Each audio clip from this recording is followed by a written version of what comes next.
Mungu alikuwa anamtafuta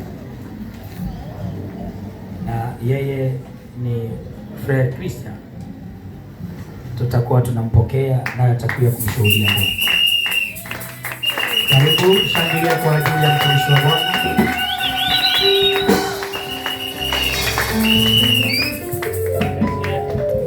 Unaweza mpokea kwa furaha.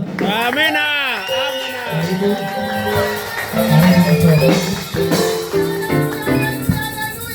Huyu ni mteule wa Bwana na Mungu yuko anabezwa mtumikia hapa. Amen.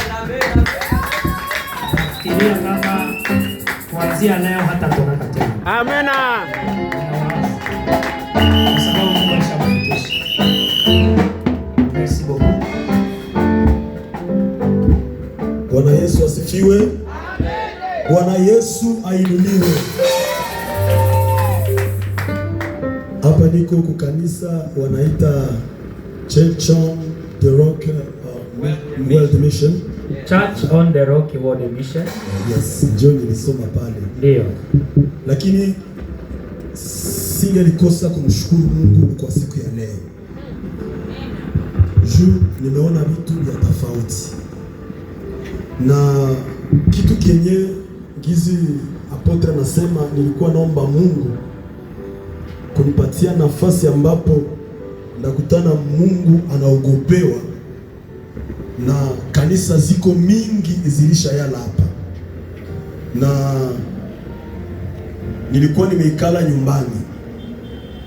Wakati nimeikala nyumbani nikaomba Mungu, ilifika wakati nikaenda Kigali, nikarudia, nikamwambia Mungu nipatie nafasi ambapo nitamshukuru Mungu. Lakini kitu ya kwanza sipendi nipotee. Sina haja ya vya mingi, maana sina haja ya vitu wa mingi. Niko tuna siku mwa Yesu nikuone. Où est ce lieu? Quand je posais, où est ce lieu? Maintenant, je vis, j'ai prié, nilikuwa kule kunyumba nika prier, il y avait même un temps, je voulais me retourner, rétrograder. À partir seulement, je n'ai pas pu trouver le lieu. Mais par la grâce de Dieu, j'avais passé ici, Kasoma, comme Kutano, Banandika, Kangara Banandika, Église, Church on the Rock, World Mission. Nikasoma, nika-insiste kwa pale, nikasikia tu esprit naambia soma.